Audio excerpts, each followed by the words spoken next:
This is what democracy looks like. Show me what democracy looks like. This is what democracy looks like. Show me what democracy looks like. This is what democracy looks like. Show me what democracy looks like. This is what democracy looks like. Show me what democracy looks like. This is what democracy looks like. Show me what democracy looks like. This is what democracy looks like. Show me what democracy looks like. This is what democracy looks like. Show me what democracy looks like. This is what democracy looks like.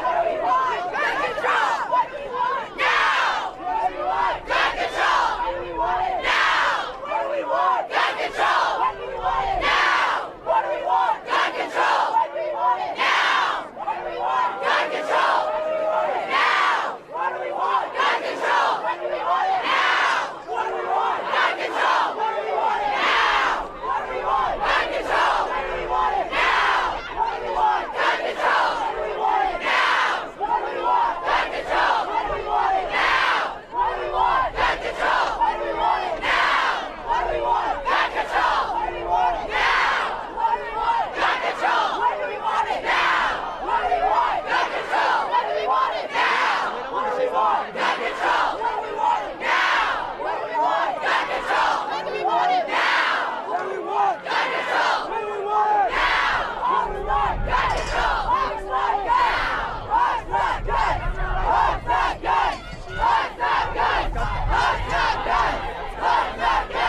Gun control!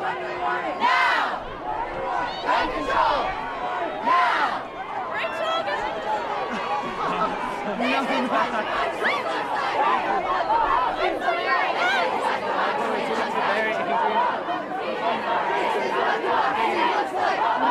Sit down, bitch, sit down.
and gun violence. No more silence and gun violence. No more silence and gun violence. No more silence and gun violence. No more silence and gun violence. No more silence and gun violence. No more silence and gun violence. Go! Part of the circle.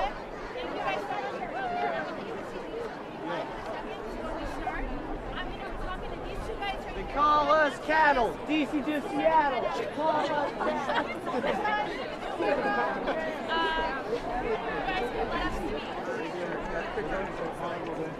Okay, so we're thank you guys, I really appreciate it. Where are you guys all from? Maryland. What about Virginia? Blair, repping Blair. Show me what democracy looks like! This is what democracy looks like! This is what democracy looks like! Show them what democracy looks like! This is what democracy looks like! Show them what democracy looks like! This is what democracy looks like! Show them what democracy looks like! This is what democracy looks like! Show them what democracy looks like! This is what democracy looks like! This is what democracy looks like! This is what democracy looks like! This is what democracy looks like! This is what democracy looks like! This is what democracy looks like! This is what democracy looks like! This is what democracy looks like! This is what democracy looks like! This is what democracy looks like! This is what democracy looks like! This is what democracy looks like! This is what democracy looks like! This is what democracy looks like! Show us the fetus, Linda. We want change! We want change! We want change! We want change! We want change! We want change! We want change! We want change! We want change! We want change! We want change! We want change! We want change! We want change!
Are they supposed to be getting us all risers or what?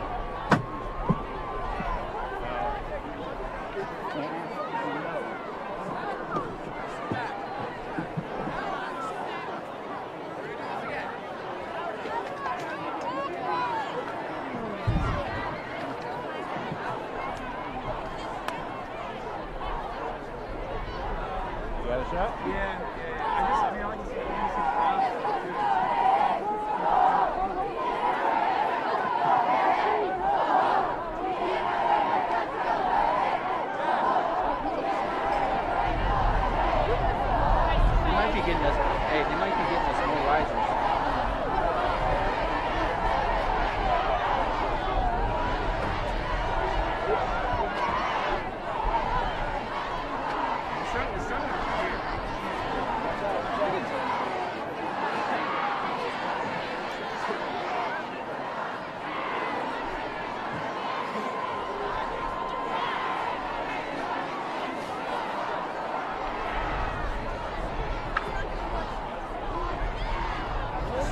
walking up now. I can't.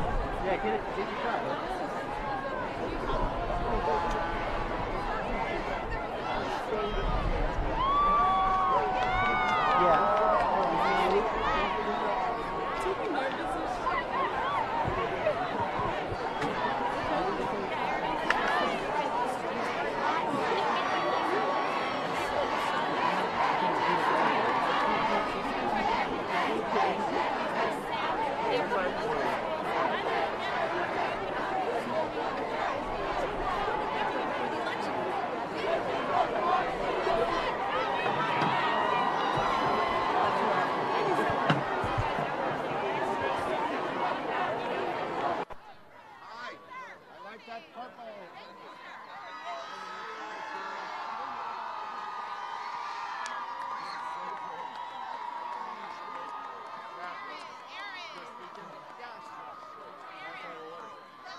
Who's on ours? Who put the list together? Why isn't it Wilson on there?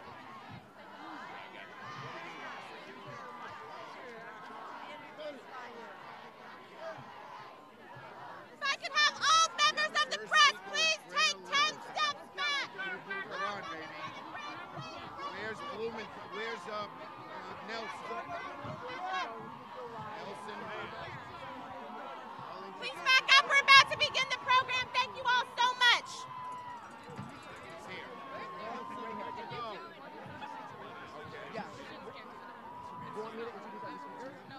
Testing. Testing. Testing. But I'm going to introduce Nelson. Senator Schumer just added Bill Nelson. It's going to be fine. We're going to be great. Just want to let you know this about that. Okay, it's going to be so good. See how much people are here? Great. Thank you. This is so powerful. Okay, let's roll. We're waiting for a couple more members to show up, and then we're gonna. Okay. All right.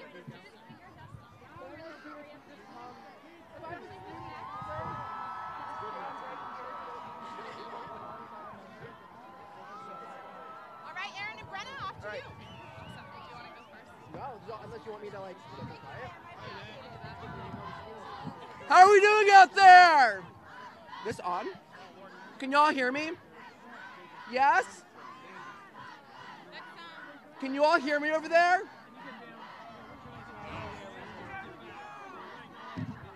Can everyone hear me over there?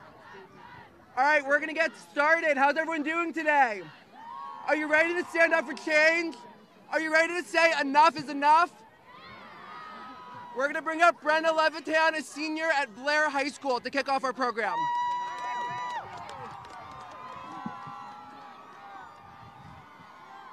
Good morning, students of the DMV! Woo!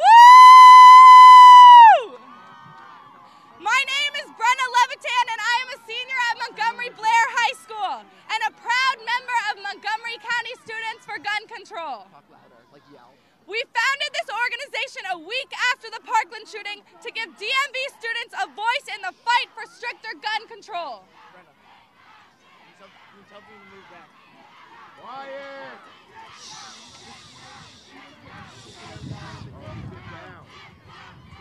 Hey, you press guys, we're not in charge anymore.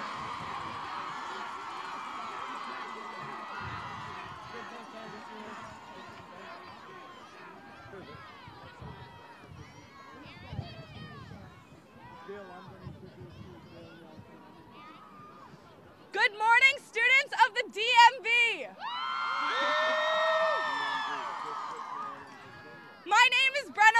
Levitan, and I am a senior at Montgomery Blair High School and a proud member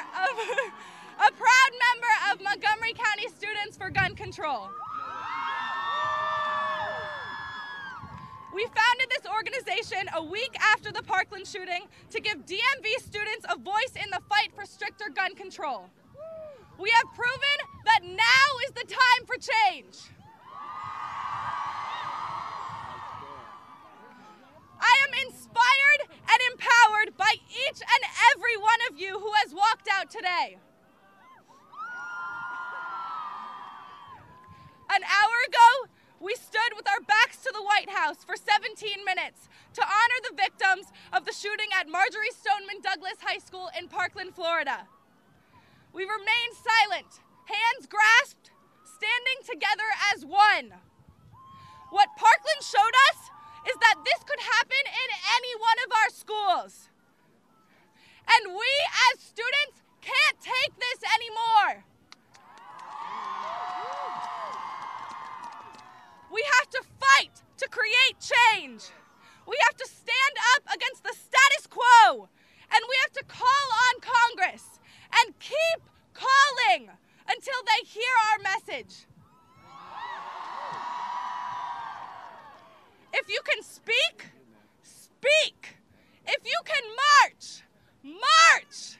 And when you can vote, vote.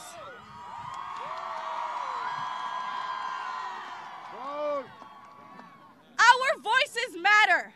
And when we stand up, when we speak out, we make it harder for those in power to continue doing nothing. So no more silence. Not one more minute. Today we are doing more than just taking a first step. We are about to hear from powerful student leaders and some of our elected representatives about the fight for gun control. I encourage you to use Twitter, Instagram, social media, anything that you can with the hashtag EnoughIsEnoughDMV. We want to spread our message much further than just this area. Together, we are taking a giant leap in the right direction. I want to take a moment to say thank you to the national legislators showing their solidarity today. For this reason, I am deeply honored to introduce someone who has been an active advocate for gun control in Congress. Please join me in welcoming House Minority Leader Nancy Pelosi.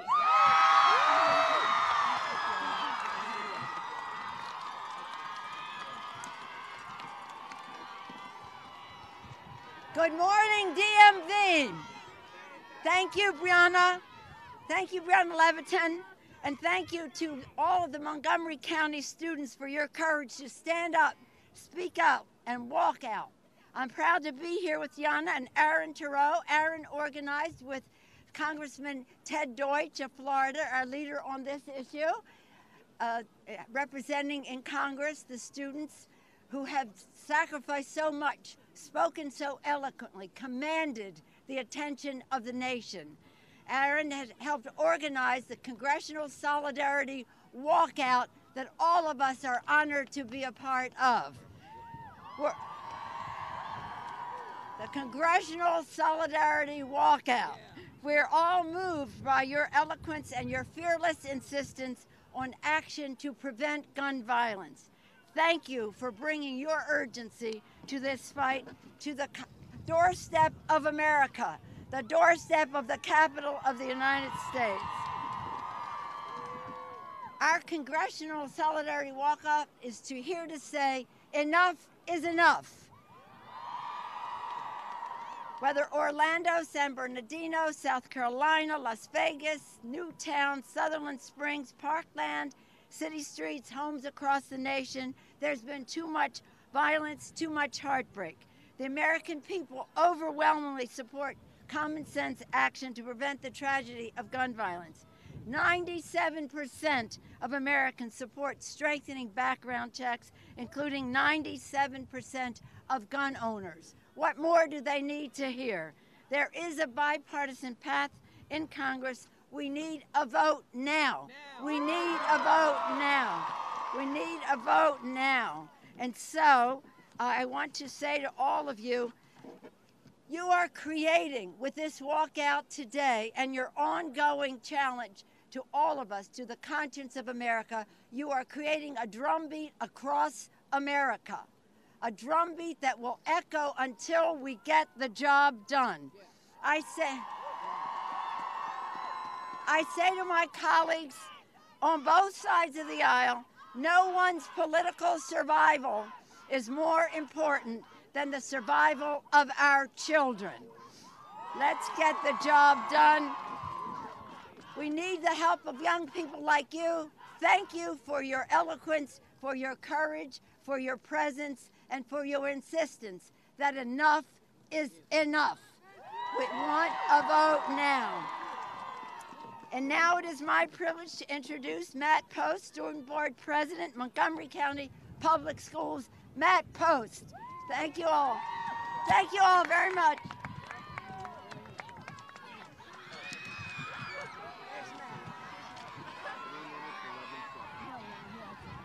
Good morning. Good morning. My name is Matt Post. I'm a 12th grader, the student member of the board for Montgomery County, and I believe that as students, we need to make a few things clear. To start, we will not sit in classrooms with armed teachers. We refuse to learn in fear. We reject turning our schools into prisons. We will accept nothing less than comprehensive gun control. And if it's what it takes, we will shame our national policymakers into protecting us. Not just in schools, but in churches, movie theaters, on the streets, and in the communities of color which are disproportionately devastated by the sickness of gun violence. The lawmakers who fail to support us, those who look for every answer to our nation's gun problem, but the guns themselves, will be complicit in every death that comes after. To every politician sitting in Congress, working behind us, you get to decide who lives. And so this is not a partisan issue for us. There's nothing cosmetic about life or death. This is about guns, and it's about our morality as a country. When the commander-in-chief's solution to this country's gun problem is more guns, you know we have a moral problem in this White House. When national policymakers value the blood money of the NRA over the lives of children, you know we have a moral problem in the halls of Congress.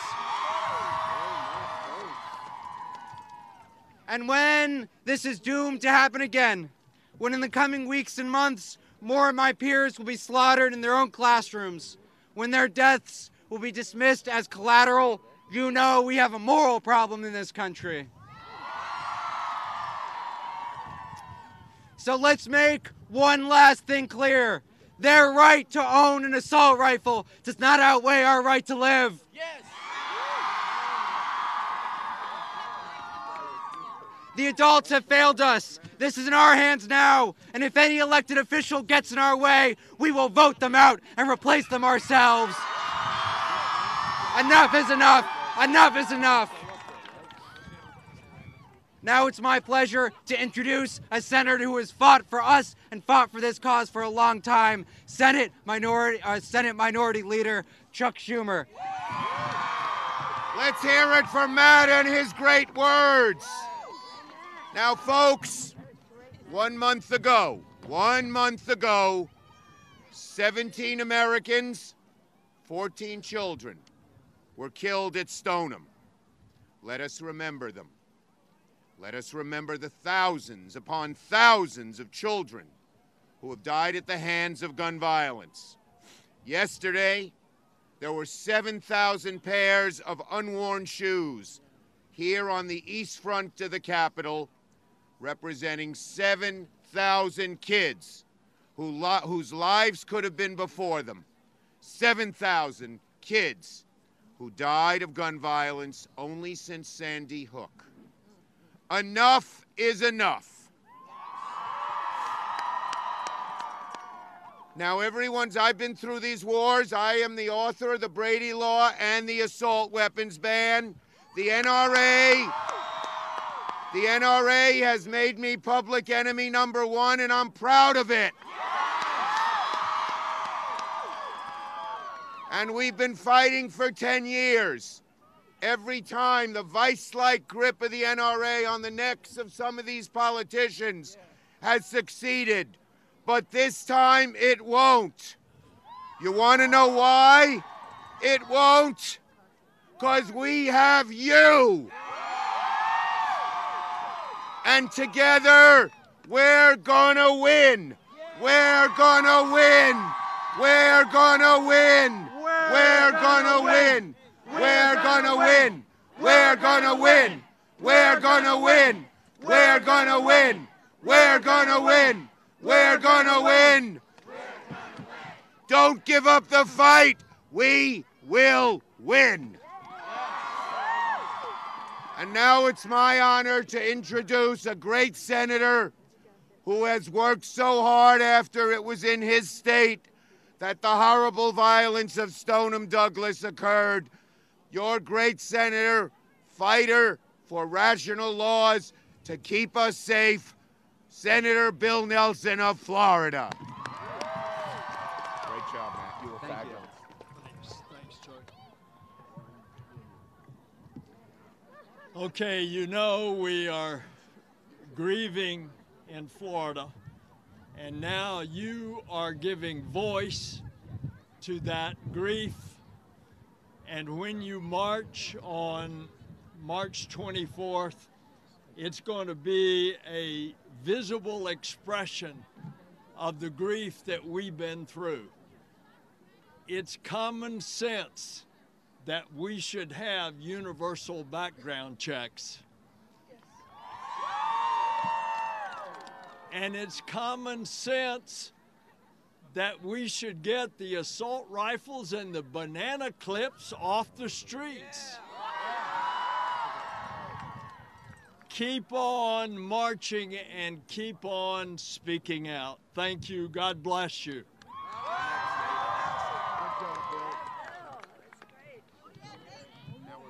Hello. My name is Nate Tinbite, and I'm a student at John F. Kennedy High School, Montgomery County, Maryland. 25 years ago, my parents immigrated to Montgomery County because they believed in the promise of this country. They told me about their hardships that they faced in their native country. And their education system, one supposedly not as developed as ours, they didn't have enough papers and pencils for the students.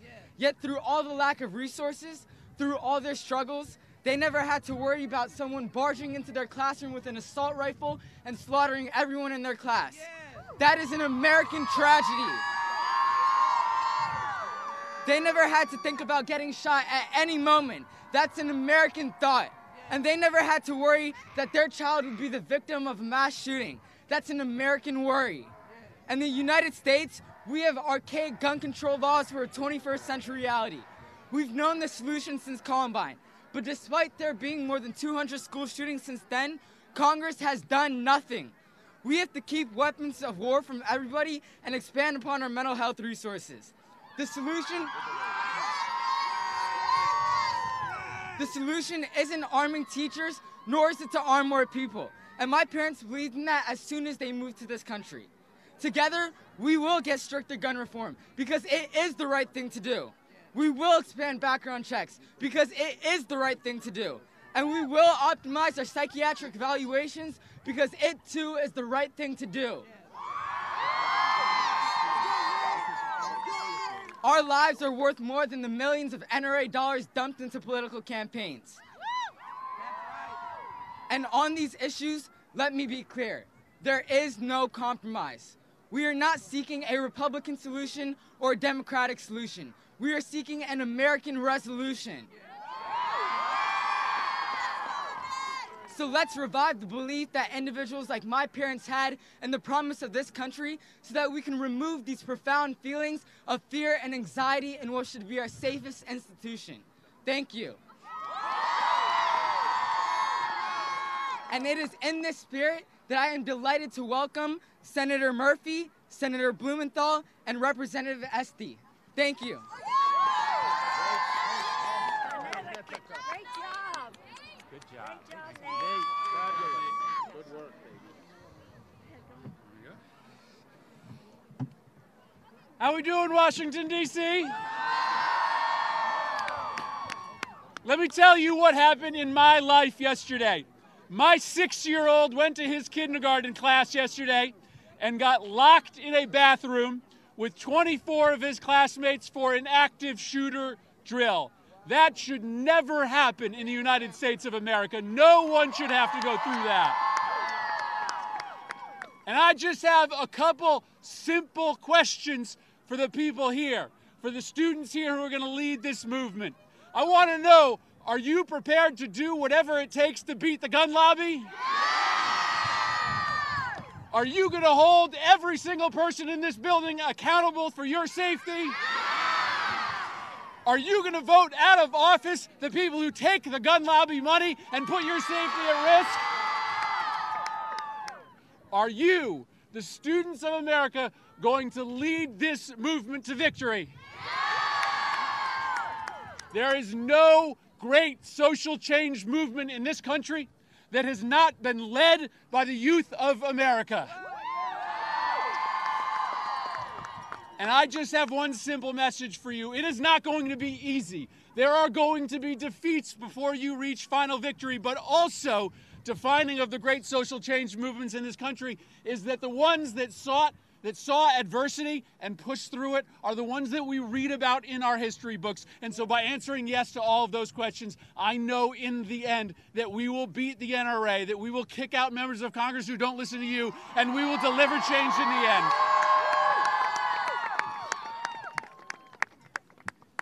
We have anybody here from Connecticut?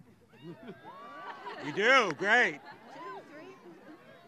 I'm Richard Blumenthal, and I'm proud to be the United States Senator from Connecticut with Chris Murphy, and to be here with Elizabeth Esty, our great congressional colleague. And if it were up to me, I would give every one of you an A. America owes you an A as your grade for today. Now, I'm actually proud of the grade that I got from the NRA. It's an F grade. And the reason it's an F grade is that for 2 decades, I have fought for sensible common sense measures against gun violence. But I have never felt as close to victory. I have never felt as close to victory as we are today because of you, because you have the energy and passion not just to walk out of school, but to walk into this building and make change happen. That's what it's going to take. So let me ask you, are we going to ban assault weapons? Are we going to have universal background checks? And are we going to give parents and law enforcement the right to take away guns from people who threaten to blow up schools or kill people? We need to remember that change has always come because of young people in the civil rights movement, in the anti-war movement, in the marriage equality movement, and in today's movement. It is a movement. Are you willing to be part of it and fight to the end? Yeah! Well, long after we're gone, you're going to remember this day, and America will remember that you were here. Thank you so much for your energy and passion. We will win. Thank you. Hi, my name's Elizabeth. Okay, we're going to work. Testing. Testing. Here, can I see this? See if that one works.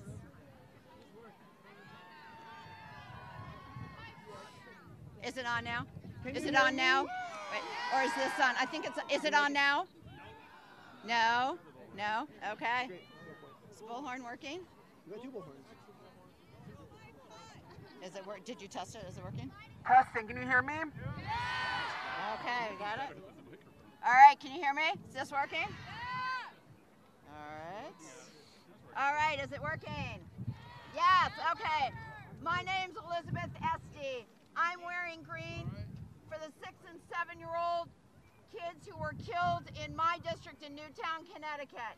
But you, the Parkland, Newtown generation, you are making the difference. You are America's leaders because you know enough to say, we got to do better.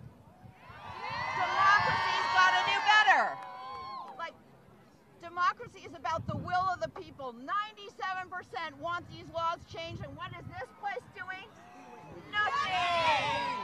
And what are you gonna do? Change. We're gonna change the law, or we're gonna change who's in Congress.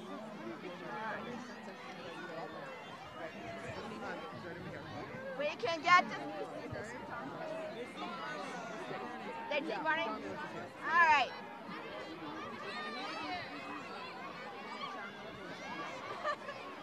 He's making an I'm really sorry about this.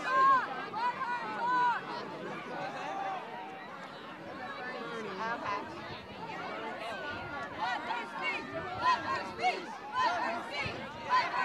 Is this funny? Absolutely. Great. A lot of excitement. Great.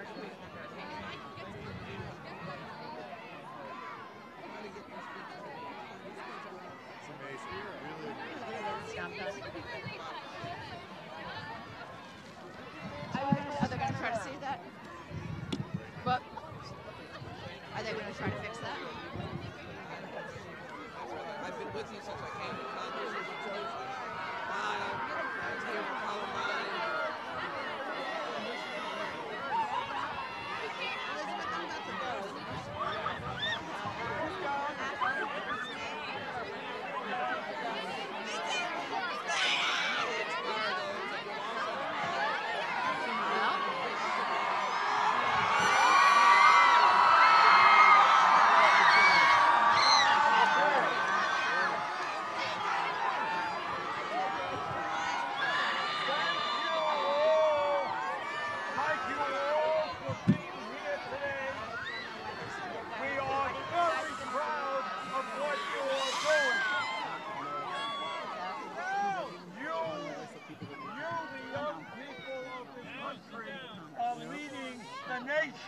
And the Congress has all across this country, people are sick and tired of gun violence, and the time is now for all of us together to stand up to the NRA and to pass common sense gun legislation. So I just want to thank all of you for your courage and for your intelligence and for leading the nation in the right direction. Thank you all.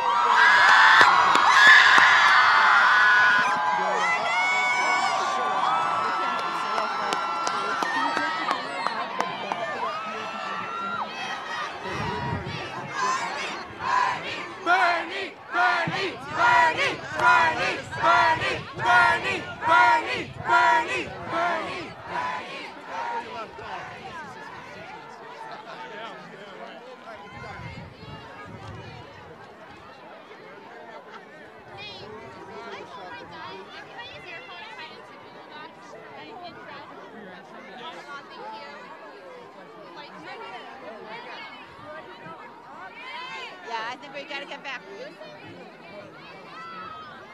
Emily coming up next? All right, folks, we got a lot of other speakers coming up.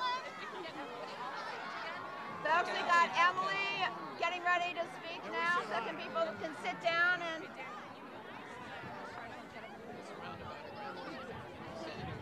All right, folks, we got Emily and a whole bunch of other students here waiting to speak. So if you can sit down and...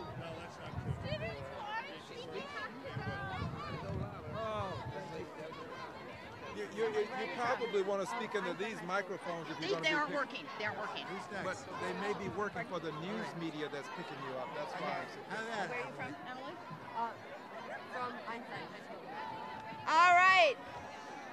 The kids of Newtown were too young to speak for themselves, but your high school students, you need to call this Congress to account. And you know what? We change the laws in Congress, or we're going to change Congress. Yeah. And you are going to lead that charge. The folks in this building, they can lead, they can follow, or they can start looking for new jobs. Thank you for what you do. And it's my pleasure to announce Emily from Einstein.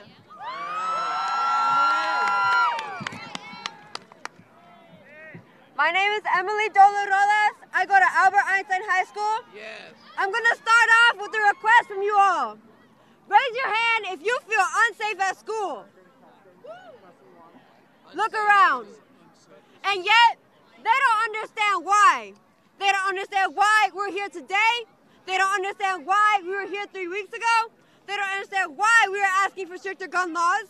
They don't understand why we want stricter background checks. They can't wrap their heads around the fact that teenagers all across America are taking charge and leading this movement. And they don't understand that we are not going anywhere until we see change in our system. We, the people, have a responsibility to protect our own. And we, the children, have taken it upon ourselves to push you, the adults, in that direction. Because it is not simply about gun control anymore. Oh, here.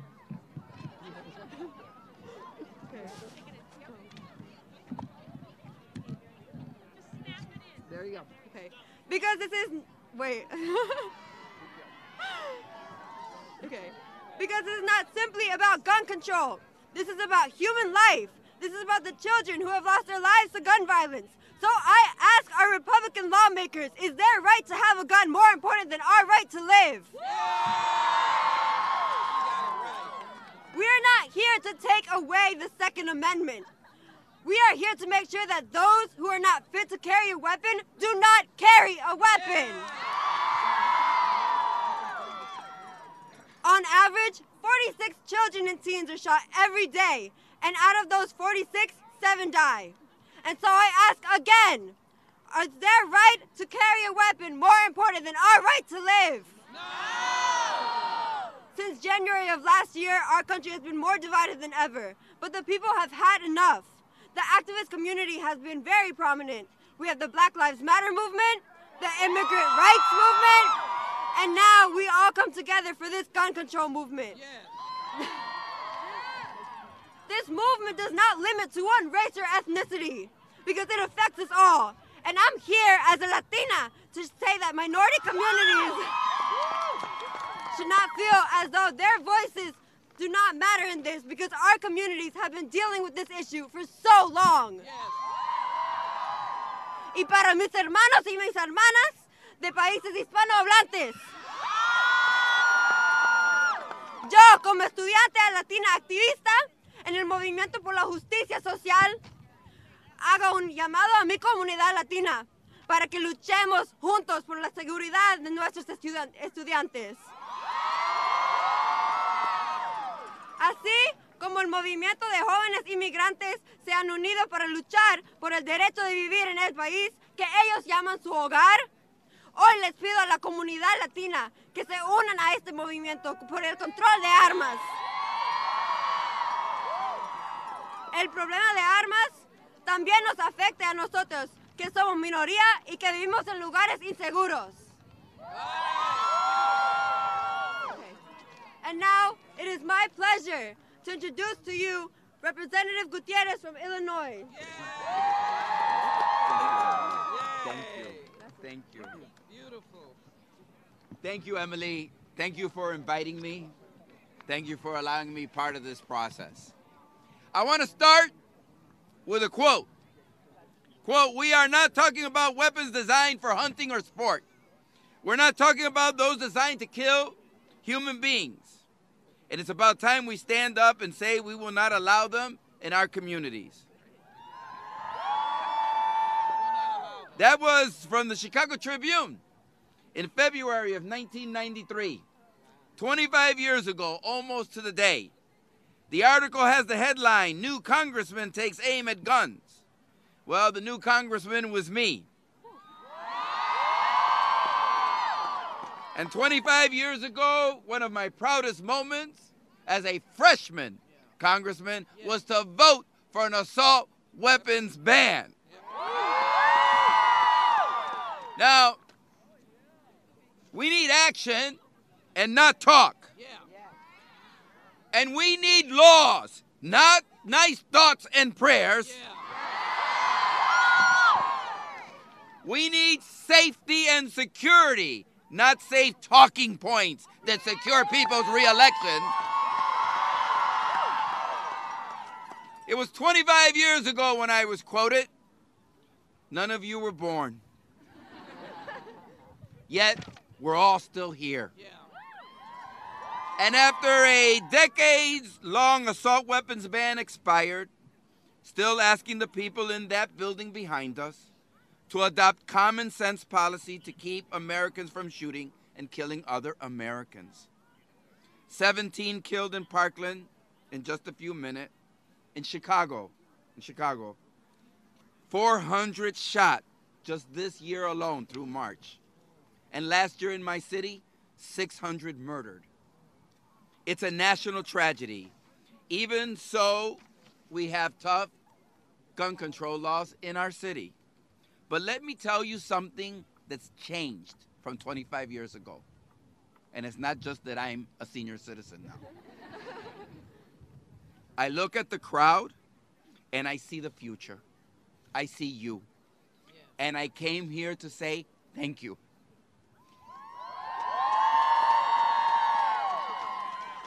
Because I know you will accomplish what I and others have failed to do.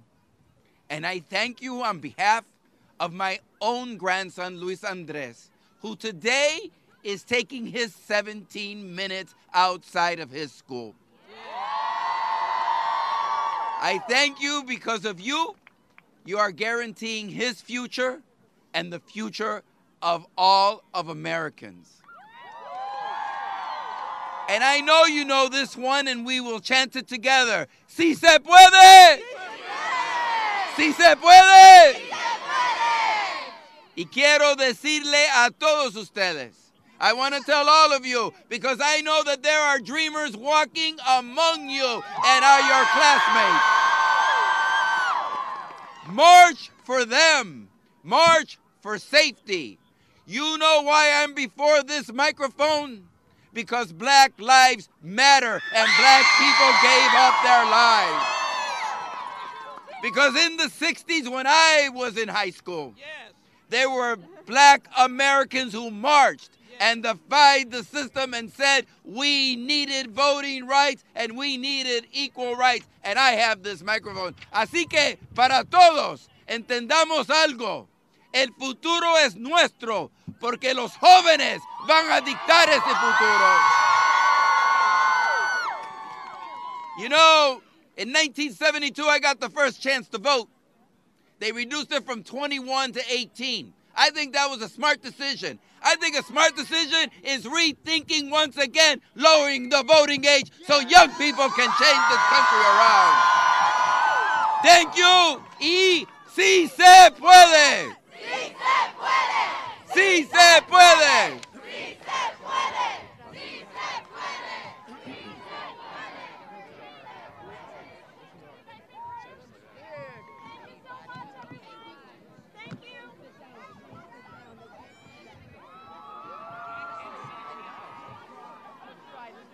Can everybody hear me? Hi, everyone. Can you guys hear me? Oh, yeah, Michael! My name is Michael Solomon. I'm a sophomore at Springbrook High School. And before I start, I want to thank everybody who's helped us, all the individuals and all the organizations. We couldn't have done this without you guys. But most of all, I want to thank every single one of you out here, because you guys are the fuel that the engine of this movement needs to run on. I want all of you to know that you're all on the right side of history for this. Now, personally, I'm glad to take part in a powerful nationwide movement like the one that we're participating in today. But we can all agree, in an ideal world, none of us would be here. In an ideal world, the 21st graders and kindergartners who died in Sandy Hook would be in middle school today. In an ideal world, the 58 concert goers who were gunned down in Las Vegas would have gone home and returned to be with their families.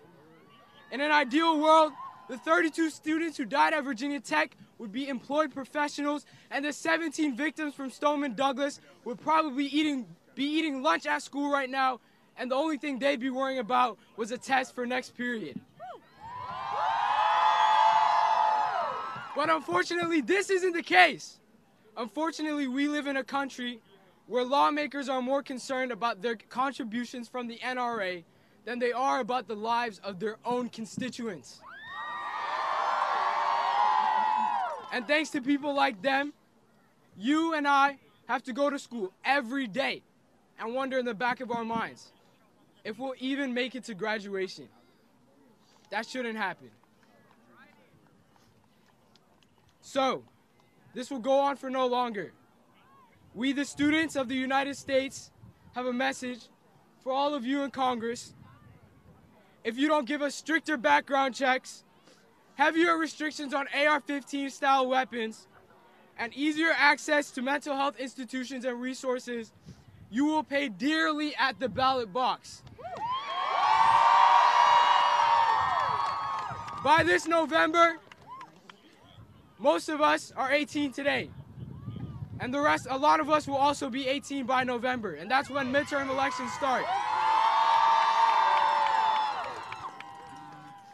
So I can promise you this: do your jobs, give us concrete solutions, and for once, value our lives over your bank accounts, or we will vote you out. And I want everyone to remember, everyone here, everyone watching this, this is not an excuse to skip school, nor is it a pointless effort that will bear no fruit. I urge everyone here, everyone watching to remember history, to remember that the protests and the March on Washington during the Civil Rights Movement brought us the Voting Rights Act and the Civil Rights Act of the 60s. I want everyone to remember that the protests from the women's suffrage movements gave us the 19th Amendment. And so on and so forth. I want all of you to know that all of us will join their ranks in the history books, because we too will remain persistent until there is real change. Thank you. And now I'd like to introduce Senator Van Hollen and Senator Cardin.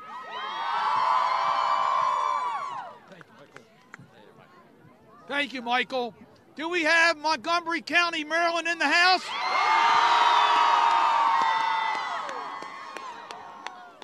This time, it will be different. America is listening to your voices and the students around the country. When it comes to gun safety legislation, you will not take no as an answer. You will demand that we have gun safety because it's your future and America's future. That's what's at stake. I'm proud to be on your team, along with my colleagues, and make it clear, we will demand comprehensive background checks for anyone to buy a gun. We want the end of the assault-type weapons in America. And we don't want any more guns in our schools. Your voices must be heard. We are so proud of the students from Maryland that are here. We're proud of the students around the nation. We look forward to joining you on March the 24th. America will know, and America, we must act. Can you all sit down, please? To the students of Maryland, to the students of this region, to students all over America, we have a simple message to all of you, which is know your power. You can change the direction of America. You are not only the future of America, you are the conscience of America, and you are here to ask America to do the right thing. You are here to say that it is unacceptable in America for students to be slaughtered in their schools. It is wrong in America for people to go to concerts and end up in carnage. And it is unacceptable in America to see the daily toll of gun violence on streets throughout our country. Earlier this morning on the floor of the Senate, Senator Cardin and I read the names of victims of gun violence in Maryland, including 17 young people, people under 20, who were victims in Maryland just in the last year. People from all over our state, like people all over the country, are crying out and saying, we are mad as hell and we're not going to take it anymore. We've got to get assault weapons off of our streets. We have to have universal gun background checks. The answer is not more guns in schools. Teachers should be armed with knowledge, not with weapons. Now, just the other day over at the White House, when the cameras were on, the chief executive asked the question, who's afraid of the NRA? Well, we found out that he was afraid of the NRA. But are you afraid of the NRA? We need to make sure that every member of Congress, Republicans, Democrats, people of all political stripes, are more afraid of the next school massacre, that they're more afraid of the next death on the streets of our country, more afraid of that than they are afraid of the NRA. And you, the student movement, are what's going to make it happen. You are what's different this time. And so I have one simple question, because the NRA and the gun lobby and the cynics, they're counting on all of you to just go away after today. Are you going to go away? No! Are you going to be back here on March 24th? Yes! Are you going to make sure we fight every week and every month and every year until we have safe America? Let's go get them.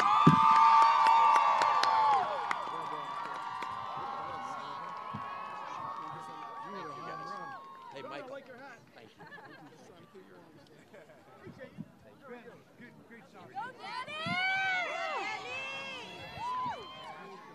Hi, I'm Danny. I'm a junior at Churchill High School, and I would like to thank everyone for coming out here. We are the change that Congress is scared to see.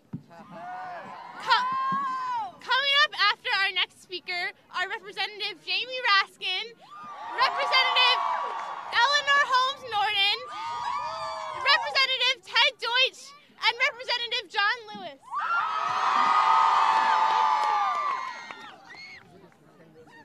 We are so privileged that our next speaker is lending us his voice today. Ladies and gentlemen, award-winning poet Joseph Greene. Sorry. How's everybody doing today? I am honored to be here. My name is Joseph Greene, and I am a poet, an activist, an educator, and the youth program coordinator at Split This Rock, a national arts and social justice organization. But I am not only that. I'm a black man. I'm a father. And I have been charged with the mission of creating space for young people in a city that has been plagued with gun violence for far too long. I see before me today a generation of youth pissed off and ready to take on the realest issues of our time. And I know that each of you is knowledgeable enough to understand that America's gun violence epidemic did not start in the suburbs and is not isolated to our schools. You know that organizations like Black Lives Matter and the Black Youth Project and dozens of others have been fighting for gun violence in places where the outrage are not afforded the same acknowledgement of their humanity or levels of external support as we are privileged to have here today. If this movement does not come out of the suburbs, if it does not speak to domestic violence and toxic masculinity, if it seeks to protect and serve some and not others, if it attempts to demilitarize the public but not the police, if it only succeeds in increasing the safety of those who already have advantage, then it will not work. Our potential is only realized if we choose to embrace and support our intersections. Together is the only way forward. I've been asked to do a poem here today. This poem is dedicated to my 4-year-old son and everybody that's been fighting for Black lives. Today, I am doused in guilt, and I don't know what to do with these hands. Facebook and Twitter have told me that my friends have joined together in digital solidarity to fight for our rights, or for your life, or so that this never happens again. Photos from the front line of our most righteous of selves, inspirational memes, and hashtags. I realize this has happened before. I wonder if I listen to the recording of your murder, will I feel anything different? To me, your life and death is no more than a Facebook update, a trending topic on Twitter. Hashtag, I hope somebody is still praying for your mother. Hashtag, insert your child's name here. Hashtag, all black bodies look alike until they're murdered. I am overwhelmed by the irrational rantings of a society too busy arguing about whether or not black lives are important enough to fight for, to actually fight for black lives. But as I stand here ranting, I realize it's because I don't know what to do with these hands that must hold and protect my son. They are not bulletproof. They are made of the same brown material that have seen so many murdered. But before I bow at the altar of suburban flight, I realize that somewhere somebody is still crying for you. That somewhere a black mother is gathering all the suspicious clothing her children own, dressing the scarecrow in the front yard, and burning our post-racial society in effigy. That somewhere a black female is being followed in a Macy's on suspicion of being black. That somewhere, hands up, please don't shoot. That somewhere, why did you shoot me? You told me to get my ID. That somewhere, please don't shoot. It's only a, that somewhere. That somewhere we still can't breathe, that somewhere they are toasting the man who did this to you. And the clans are gathering, only this time they won't be wearing hoods. They'll be dressed in suits, cloaked by law, charged with progressing the doctrine that if you do not look like you belong here, you can be murdered. That if you look like you belong here, you can be murdered. I will not always be able to protect my son. I pray that by then, black children and fear, black women and violence, black trans and assault, black queer and endangered, black male and thug, black bodies and deceased is no longer a synonym.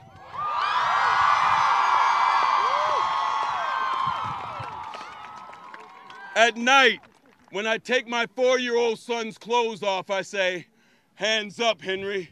He thinks we are playing a game." I pray that when his time comes, he will know what to do. with his hands. Thank you. Keep fighting. Power to the people.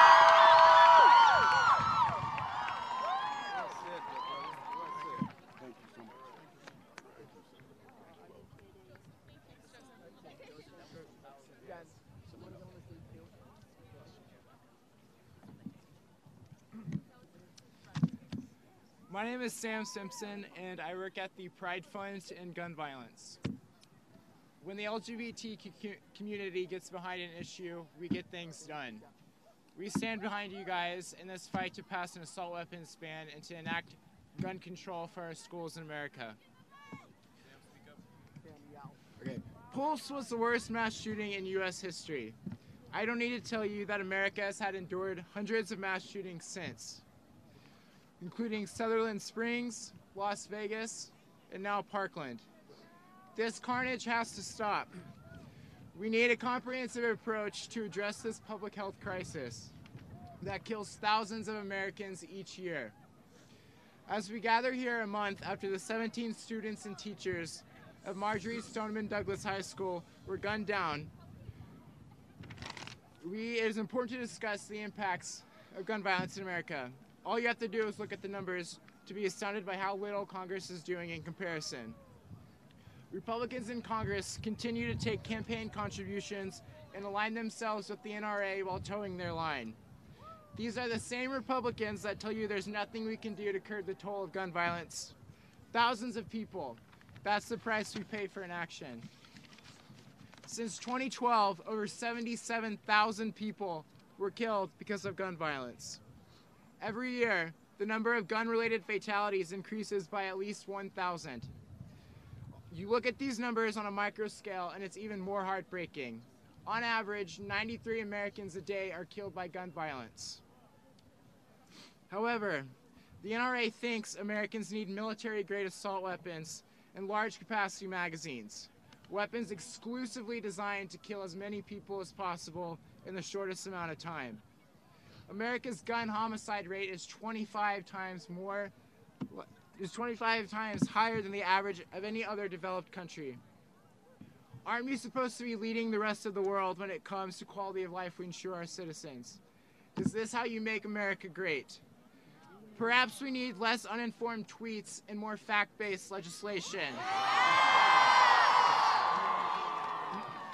Despite overwhelming pushback from educators and people with real, tangible experience in classrooms, President Trump, Secretary DeVos, and the NRA are working to arm teachers rather than address the actual issues causing gun violence. Schools are places of learning, not war zones.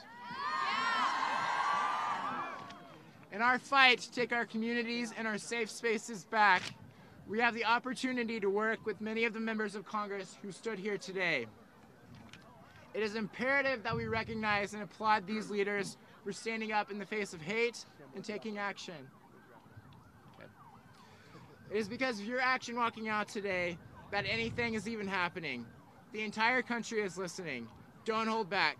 Come November, make change happen.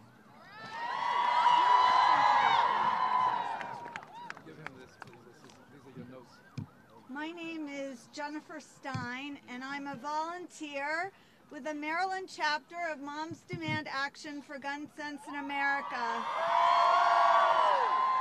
But today, I'm here in my own capacity to speak to you as the concerned mother of 2 BCC high school students.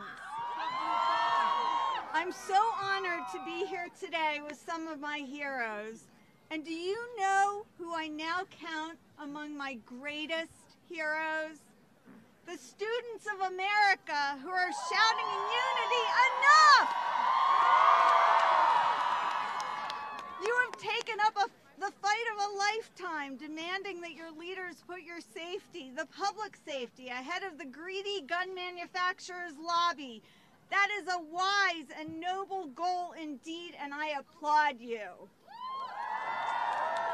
We all know, don't we, that it's possible to have both the Second Amendment and common sense gun laws, such as universal background checks.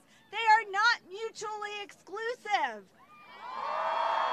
This This is called gun sense. And some of our leaders have it, and too many of our leaders do not.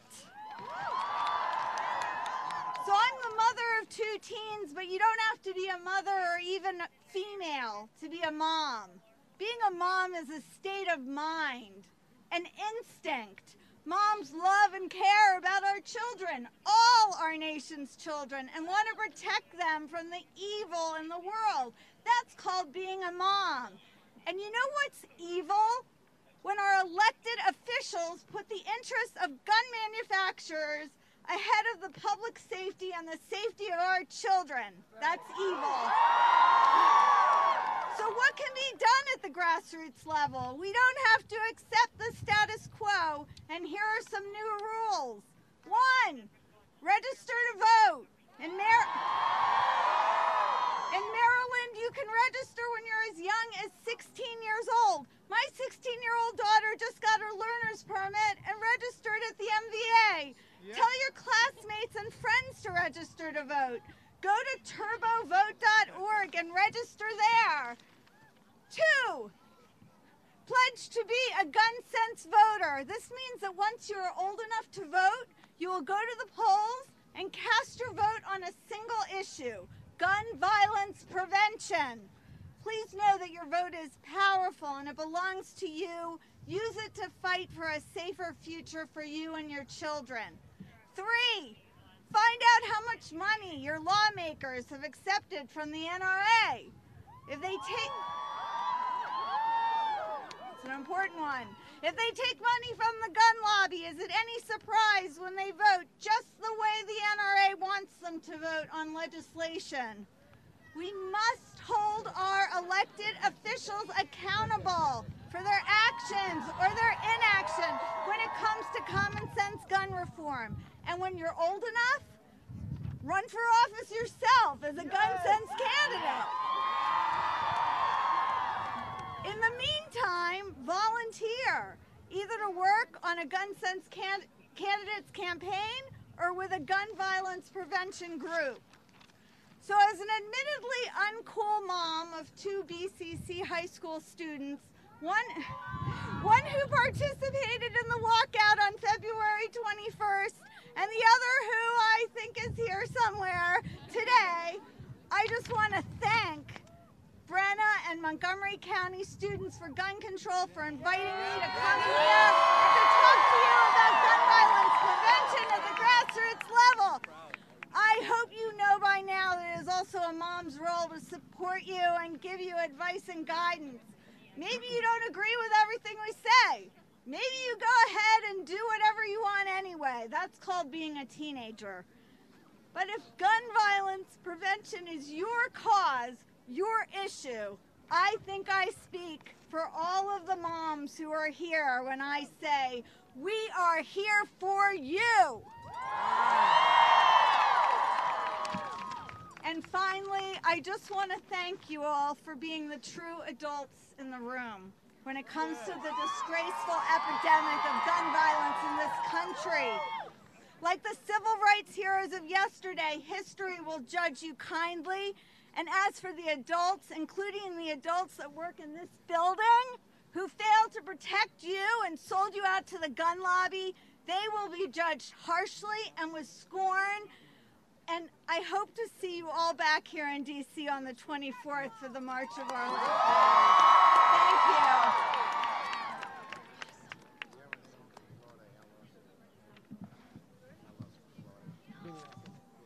Guys, look what you have done! Look what you built! And I don't want anyone to silence you after today. Don't let anyone water down your message. You fight for what is right. You fight for what you believe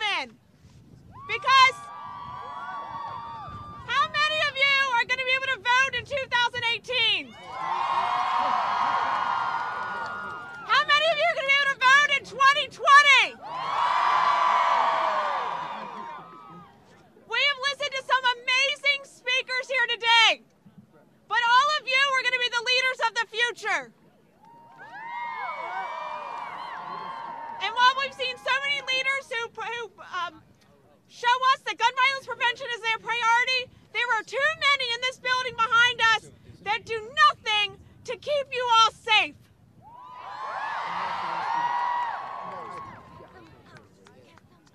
But here's the thing. We need you to vote because we need to change who is in this building. Yes! But that's not enough. We need you to become the next generations of leaders. This is going to be your world. This is going to be your future. And we don't need you out here. We need you in there. And so I think that we should send a message to Congress. I want everyone to repeat after me. Can you hear our screams? Can you hear our screams? Can you hear us shout? Can you hear us shout? We'll take it to the voting booth and we're going to vote you out. We'll take it to the voting booth and vote you out. Let's get this done.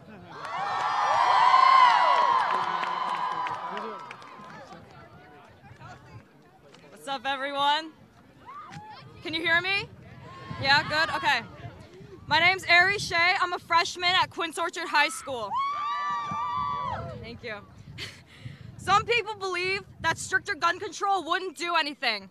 But after the Port Arthur shooting in Australia, it took only 3.5 months for laws to be passed that resulted in 0 massacres.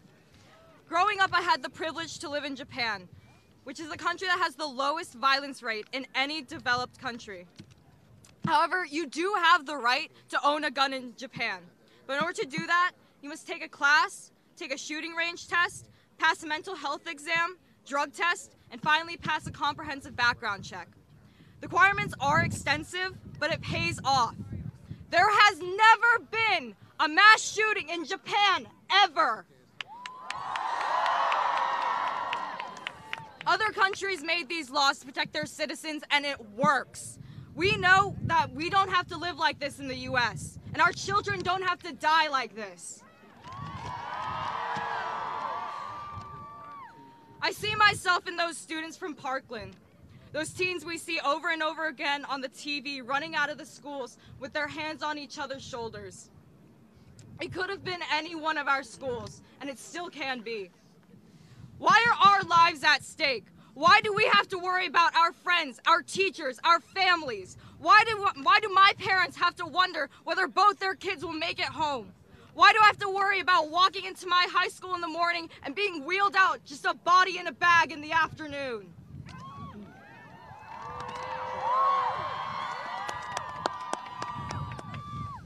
America is a country built on persistent ideas that lead us forward. I'm proud to be an American. And I march not only because I love my country, but also because I will fight for my country. And I will fight until our kids can go to school and be able to come home unharmed. I will fight until gay people can go to a nightclub and just have a good time. And I will fight until we are no longer afraid. The congressmen and women that are being paid by the NRA to keep their mouths shut or oppose stricter gun control are stalling this country's progress. That's right. When I was young, I used to look up to the officials in our government, believing that they would always do what was right for the American people. But now they're the ones failing to create the laws we need, and we're the ones paying the price. But I promise you this. If they fail to make gun control laws, then in a couple years, when they're voted out, we will.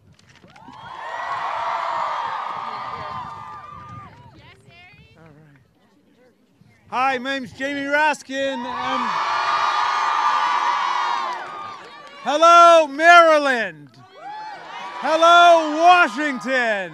Hello, Virginia. You know, we brought a chant from Montgomery County I thought I would teach my colleagues today. It goes like this. Hey, hey, NRA, you can't beat the SGA. Hey, hey, NRA, you can't beat the SGA. Hey, hey, NRA, you can't beat the SGA. You know,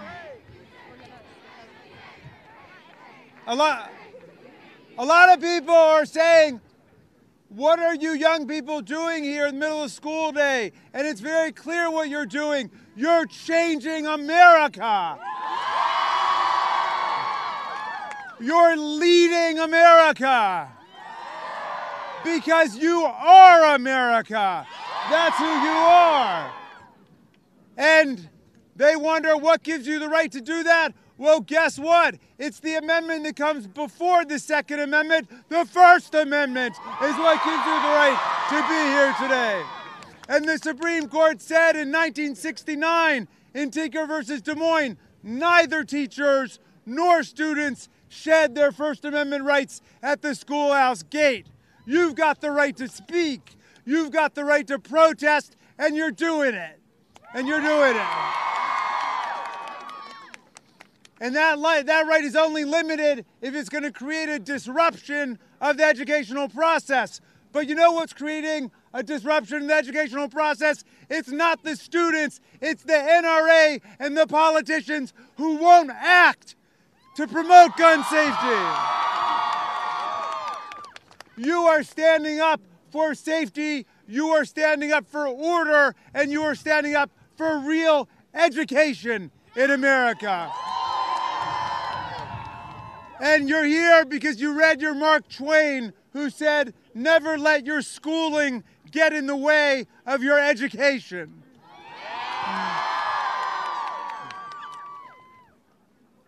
Are you going to forget the young people slaughtered in Parkland? Never. Are you going to forget the people slaughtered at Pulse? No. Are you going to forget the young people slaughtered at Sandy Hook? No. Are you going to forget the young people slaughtered at Columbine? No. Are you going to forget the people slaughtered in Las Vegas? No. The people in San Bernardino County? No. The people being killed every day by handgun violence? No. Are you going to lie down and let the NRA roll all over you? No. Are you going to take back America? Yes. Are we going to pass a ban on assault weapons? Yes. Are we going to pass a universal criminal mental background check? Yes. Are you coming to march on Saturday, March 24th? Yes. Are we going to win this campaign? Yes. And we're going to do it with you. Thank you for changing America.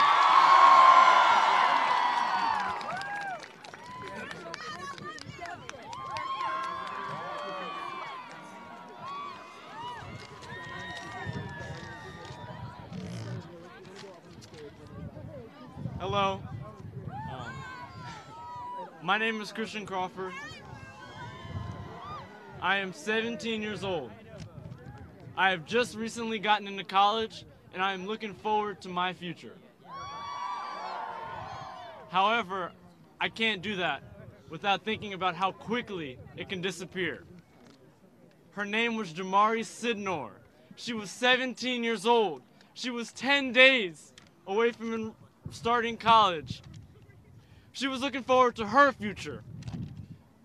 The difference between me and her is that a stray bullet hit her in the head while she was driving one of her family members home. A stray bullet that wasn't meant for her. On a street that she had driven down many times before. I found out at work during my closing shift. And when I mentioned it to my coworker, he said that he understood, that he's had this happen to him before, that usually he needs to sit down when this type of thing happens to him. No emotion, just a fact, just a reality. He's only a few years older than me, and that reply did not seem real. I didn't believe that this is how we console each other. In a supposedly civilized country, we've become so numb to the issue of gun violence that we have a big population of young people who find it all routine to empathize with their friends being murdered.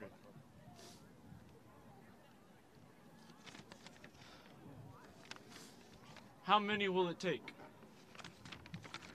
This is what we say to each other. How many will it take?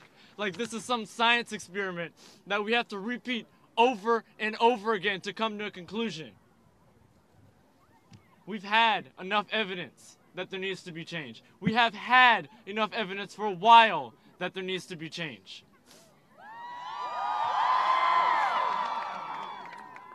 We don't need further evidence. We don't need to debate this. We do not need to have more people die, more children. We need change.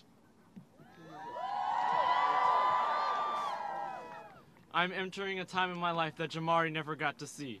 I am going to graduate high school soon, something that those 17 kids from Marjory Stoneman Douglas will never get to see. At least I hope I get to see these milestones. I go to school each day, and on some days I think about which windows I will jump out of if my school were the next example of a broken system. I think about how promising college seems, how promised it is after I paid my matriculation fees, but it's not. This is the mindset that students around our country are forced to experience because our lives don't outweigh money or votes. Colloquial wisdom states that if something is important to you, you'll find a way, and if not, you'll find an excuse. That's why we will find a way when we are faced with many excuses. Saying it's because of video games as if America's the only country that plays them. Saying that gun control won't stop killings as if it won't stop some. As if one more person might be able to live their whole lives. As if one more graduating class might be able to finish high school without a tragedy. We have voices to speak for those who cannot and will never be able to. Some of us will be 18 by next November to vote, and we will vote in honor of those who cannot and will never be able to. We will not let money carve tombstones. Never take your friends for granted because you never know when you might be seeing them for the last time. I'm sorry that this is the wisdom I have to leave you with, but this is a fact. This is our reality. But it does not have to be.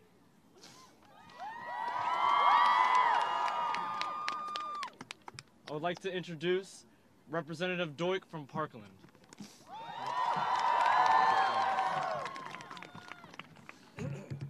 Afternoon, everyone.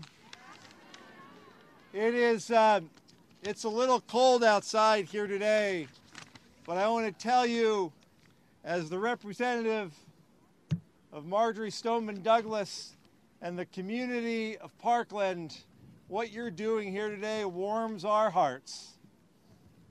The opportunity that you have to lead, the inspiration that you are taking from the student survivors of Stoneman Douglas and that the country is taking from all of you is going to change America. And I'll make it really plain. This place behind us, where I work, hasn't done the job. But here's the truth. When it comes to leading the fight to require universal background checks, students will lead us. And when it comes to pushing forward until we ban high-capacity magazines, students will lead us. It is students who will lead us to keep weapons of war off our streets. And it is students who will organize and register and get out to vote and turn over the membership of this body so that the people who represent America really represent America and standing up for gun safety and keeping our kids safe. That's what you're going to do. I want to thank you on behalf of my entire community for your leadership here and for not just this today and walkouts all around the country, but for what's coming in just another week and a half. And I want to finish with a quote from Marjory Stoneman Douglas. She said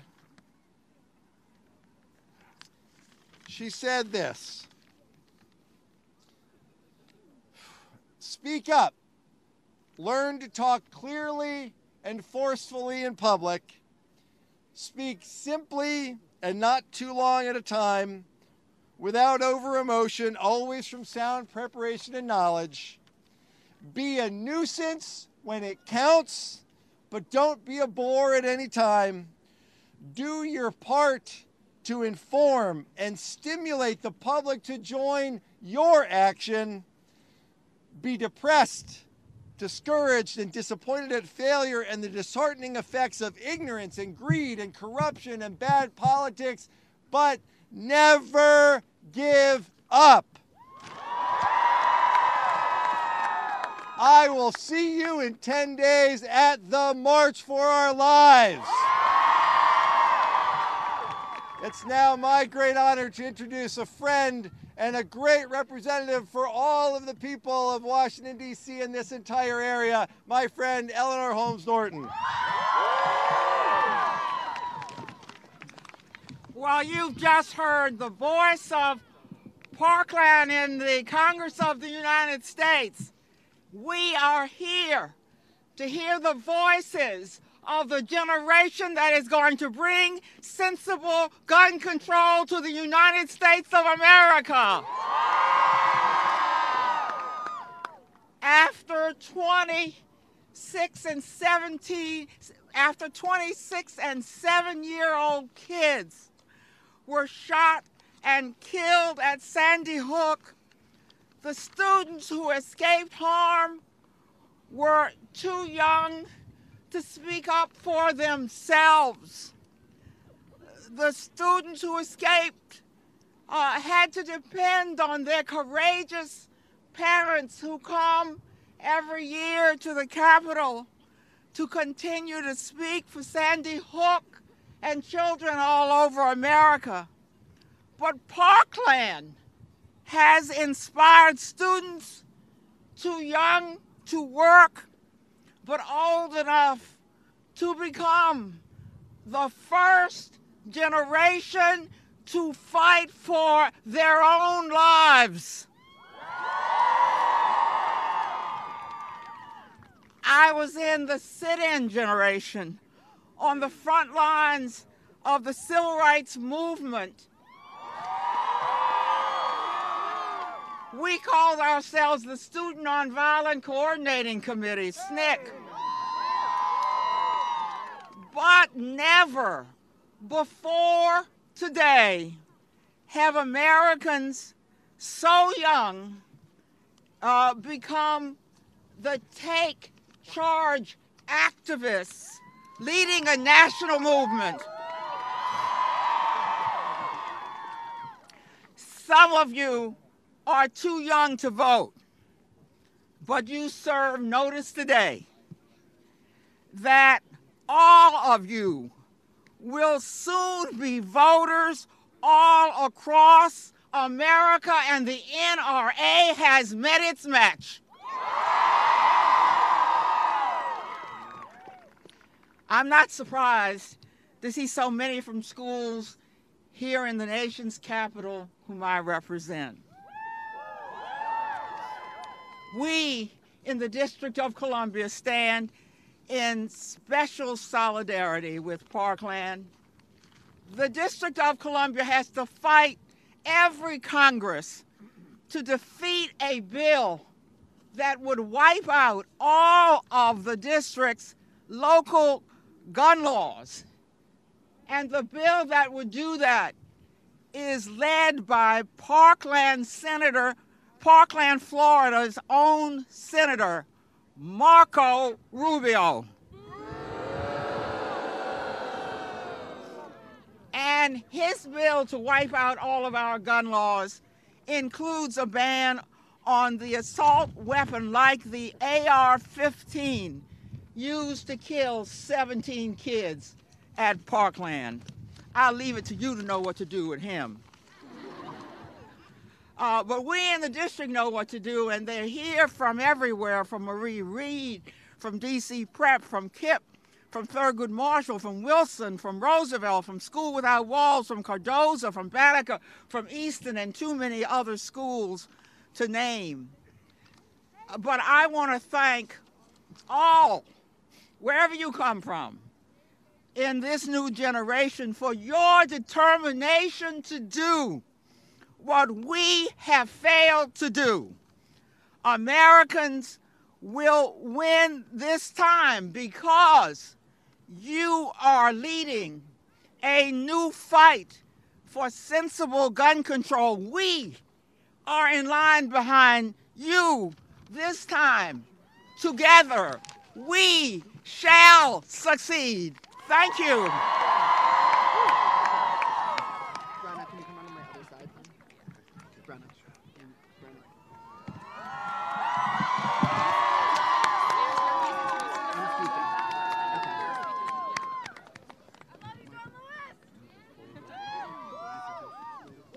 My name is Tora, and I'm a senior at American University, and Alyssa Al-Hadef was my camper.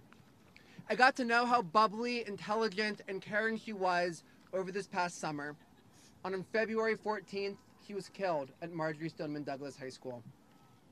Immediately afterwards, I flew down to Parkland, and 2 days later, I attended her funeral. The screams that I heard of her family members there are some of the only ways that people are able to cope with this grief. I also want to share the words this morning of Eden Hebron, another student at Marjory Stoneman Douglas, whom I know. She writes, "We were laughing and doing work, me and my best friend, but little did I know 5 minutes later, her life would come to an end. I hear a sound, 1, 2, 3, 4, 5. Gunshots? That's funny, Alyssa. Of course we will survive. We live in Parkland, I thought. How could this be? But sometimes your thoughts are not what you see. All I could think of is how many will be left. The screams blasting in my ear. The blood still won't disappear. I scream their names. I call for my friends. Nothing else to do. They're gone. They're dead. No feelings, no emotion. How can we comprehend this traumatic distortion? There are no words to describe, nothing else to say that will justify my English class this Valentine's Day. The epidemic of gun violence has plagued our nation for far too long. Since Sandy Hook, there have been 1,607 mass shootings and over 33,000 people die every year due to gun violence. They are brothers and sisters, mothers, fathers, sons, daughters, cousins, and neighbors. Tomorrow, they could be us. It is time that we say enough. Enough to the NRA blocking gun violence prevention measures we know will save lives. Enough to the ban on the CDC researching gun violence. Enough to letting the assault weapons ban languish. Enough to letting gun violence rage unchecked in every state across this nation. Enough to buying guns without background checks. Enough is enough. In our Jewish faith, we read the words of Pirkei Avot, the ethics of our ancestors. If I am not for myself, who will be for me? If I am only for myself, what am I? And if not now, when? We are standing up here for ourselves as students, as victims, and as survivors. We demand to be heard, and we will not back down until we are safe. But we are not just standing up for ourselves. Gun violence does not only happen in schools. It happens everywhere. Unfortunately, some places more than others. And we know that some communities are more disproportionately impacted by gun violence than others. We are not just standing up to prevent gun violence in our schools, but in every community across America. And we must do this now. Every single day we fail to take action, more innocent lives are lost. It is a powerful truth to know as students that we are not the first students to organize and march against injustices. We are not the first young people to demand our country does more to protect us. We have great role models from previous generations who've shown us what it means to be student activists. We are not the students organizers of the 1960s, and we do not face the same obstacles they did. But if we are to be successful today and in the future, we must learn from them and emulate them. And that is why I am so proud to stand here today with Representative John Lewis. At the age of 20, John Lewis helped lead the Nashville sit-ins. He was one of the original freedom riders, and in 1963 became the chairman of the Student Nonviolent Coordinating Committee. Representative Lewis helped plan the March on Washington for Jobs and Freedom, and was severely beaten on the Edmund Pettus Bridge, leading marchers from Selma to Montgomery on what became known as Bloody Sunday. 53 years ago last week.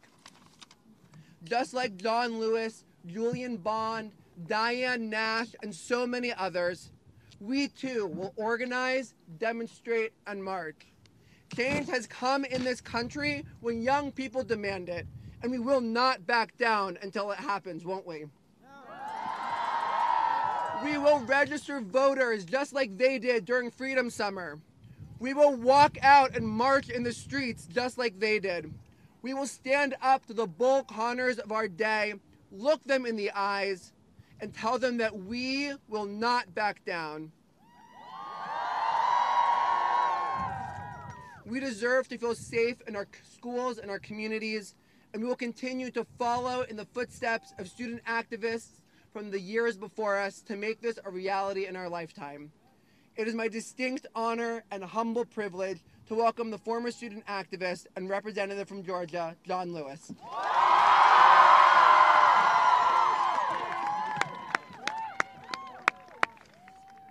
Thank you so much for those kind words of introduction. I'm delighted, very happy, and very pleased to see each and every one of you here. You're a good-looking group. You're beautiful, you're handsome, and I know you're very smart. Many years ago, when I had all of my hair and a few pounds lighter, I met Rosa Parks in 1957 when I was 17. The next year, in 1958, I met Martin Luther King Jr., and I got involved, and I have not looked back since. I say over and over again, when you see something that is not right, not fair, not just, you have a moral obligation to stand up and say something and do something. Thank you for doing something. You must never give up, never give out, never give in. Keep the faith and keep your eyes on the prize. You're going to win. And when you win, we all win. We're going to have a great victory. You know, the NRA don't like me. I don't care.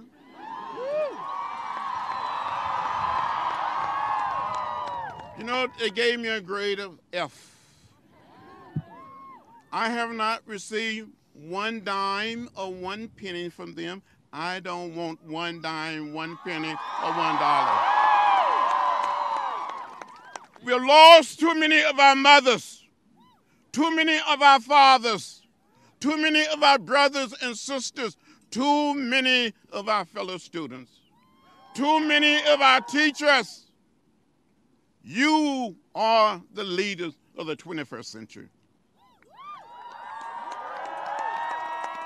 So I suggest to each and every one of you, read the literature of the Civil Rights Movement. Watch the films, the videos. And whatever you do, do it in an orderly, peaceful, non-violent fashion.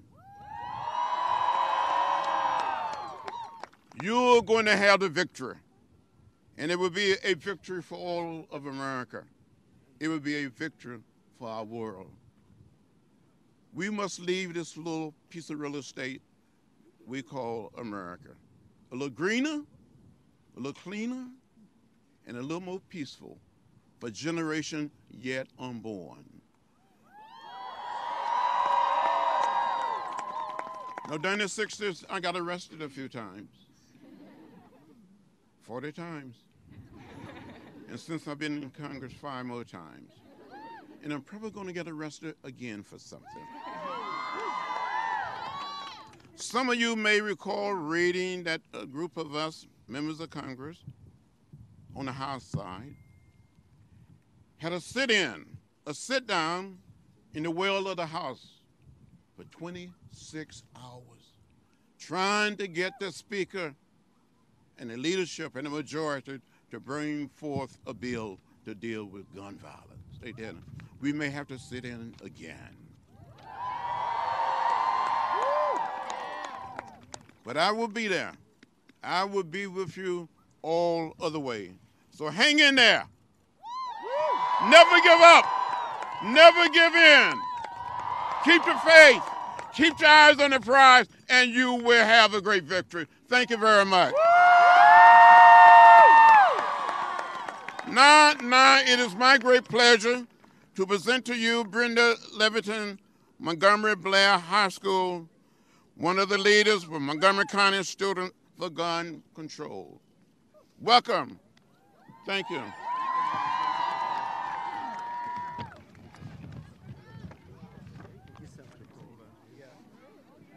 Thank you to everyone for coming to join us today.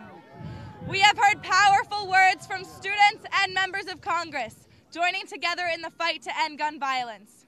I am awed and inspired by all of you. When we started Montgomery County Students for Gun Control, we wanted to give students a voice in this fight. Today, we proved that we are here. We have a voice, and we will not be silent. Our lives are at stake, and it is too important to back down. This may be the end of our demonstration, but we are nowhere near done with this fight. Woo! The only way we will succeed is through unrelenting advocacy.